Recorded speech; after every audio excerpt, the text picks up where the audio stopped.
अस्सलाम वालेकुम एवरीवन। आज की जो बुक है वो है जनरल परवेज़ मुशर्रफ की autobiography in the line of fire.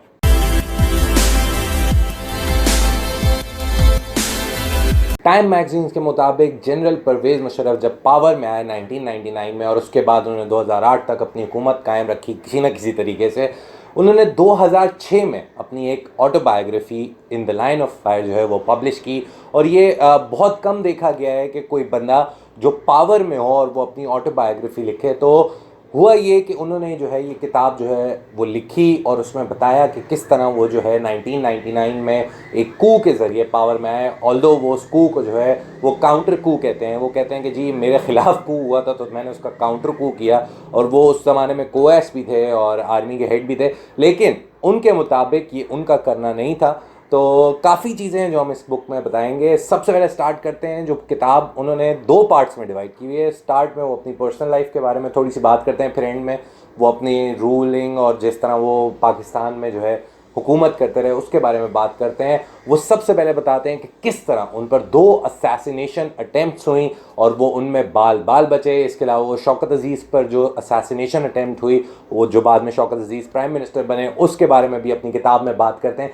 इसके अलावा एक बहुत इंटरेस्टिंग बात जो बहुत मुझे आया मज़ा पढ़ने में, वो था उसामा बिन लादेन और ऐमन ज़वाहिरी के ख़िलाफ़ उस ज़माने में मुशर्रफ के दौर हुकूमत में पाकिस्तान के ऑपरेशंस। मुशर्रफ जो है काफ़ी डिटेल में लिखते हैं कि किस तरह उसामा बिन लादेन और ऐमन ज़वाहिरी को पकड़ने के जो है वो मंसूबे बनाए गए, किस तरह जो है उनके 600 से ज़्यादा जो है जो आगे एजेंट्स थे जो काम कर रहे थे अलकायदा के, उनको पकड़ा गया और कितने सारे जो नॉर्थ वजीरिस्तान का ऑपरेशन था वहाँ उसको क्लीन किया गया।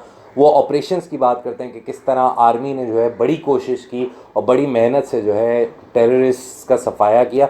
तो इस किताब में आपको एक बिल्कुल फर्स्ट पर्सन पर्सपेक्टिव मिलता है कि किस तरह जो वॉर और टेररिज्म है जिसकी हम बहुत ज़्यादा बात करते हैं, मुशर्रफ के ज़माने में जो एक तरह से शुरू हुई, क्योंकि 9/11 हुआ उसके बाद पाकिस्तान में वॉर और टेररिज्म आ गई, उस पे जो है एक आपको फर्स्ट पर्सन पर्सपेक्टिव मिलता है कि किस तरह जो है पाकिस्तान में क्या हालात है और उस वक्त रूलिंग जो बंदा था वो क्या सोच रहा था और किस बारे में उसके ख्यालात क्या थे। किताब में जब आगे आप देखें तो और भी बहुत सारी चीज़ें हैं जो मुशर्रफ ने डिस्कस की हैं, जिसमें डैनियल पर्ल जो कि एक जर्नलिस्ट थे, उनकी एब्डक्शन और फिर उनका कत्ल वो डिस्कस हुआ है। उन्होंने काफ़ी डिटेल में बताया है कि किस तरह डैनियल पर्ल को जो है अगवा किया गया, फिर उनके जो है जो परपेट्रेटर्स थे जिन्होंने उनको अगवा किया और कत्ल किया उनको पकड़ा गया। इसके अलावा वो AQ खान, अब्दुल कदीर खान, जो पाकिस्तान के एटॉमिक जो पूरा प्लान था जिसमें हमने जो है चागी में बम धमाके किए, उसके जो हेड थे, उसके बारे में बात करते हैं कि किस तरह उनकी जो बाद में उनको जो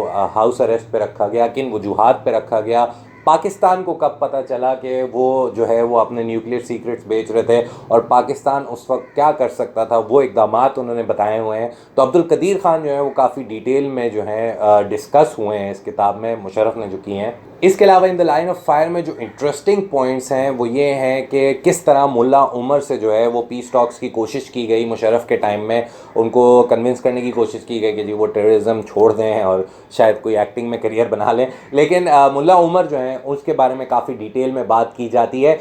कश्मीर इशू जो कि एक पाकिस्तान और इंडिया के दरमियान में एक बड़ा मेजर इशू रहा है और आज तक जो है हम लोग जो है वो कश्मीर की बात करते हैं। अब तो कश्मीर पे से इंडिया का काफ़ी ज़्यादा कब्ज़ा हो गया, बहुत बुरे हालात हैं कश्मीर में, लेकिन मुशर्रफ जो हैं वो कश्मीर इशू का एक बड़ा वायबल सल्यूशन बताते हैं। तो आप जब ये किताब पढ़ेंगे तो आपको पता चलेगा कि मुशर्रफ एक आर्मी जनरल के पॉइंट ऑफ व्यू से किस तरह जो है वो कश्मीर का मसला हल हो सकता है और किस तरह जो है वो पाकिस्तान और इंडिया शायद कश्मीर को अगर हल कर लें तो वापस आपस में ट्रेड और काफ़ी फ़ायदा एक दूसरे के नेबरिंग कंट्रीज से उठा सकते हैं। क्योंकि हर वक्त हम यही सुनते हैं कि पाकिस्तान हालत जंग में है, इंडिया के ख़िलाफ़ एक पूरा बहुत बड़ा बॉर्डर है जो हम इंडिया से शेयर करना है। तो एक मुशर्रफ एक जनरल की नज़र से कश्मीर का मसला का हल क्या होना चाहिए वो आपको इस किताब में मालूम चलता है।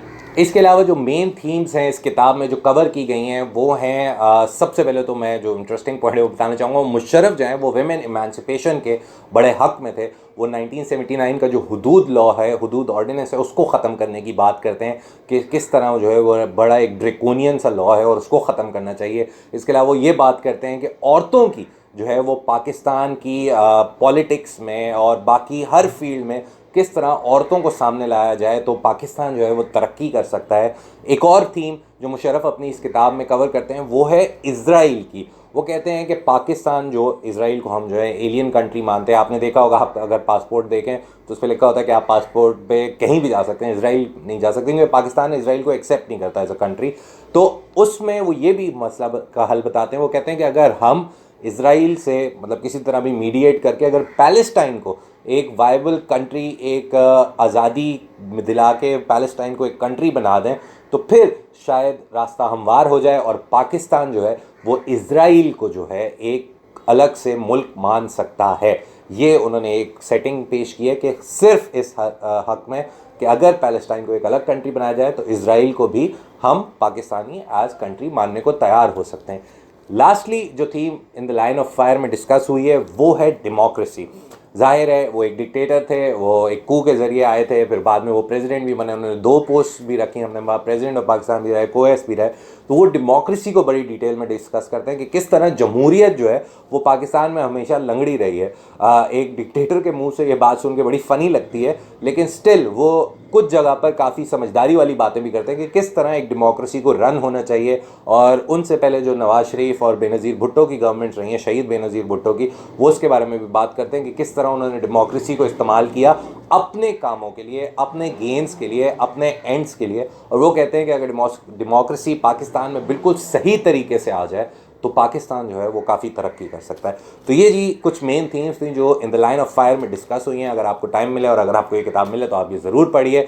Till next book, take care and Allah हाफिज़।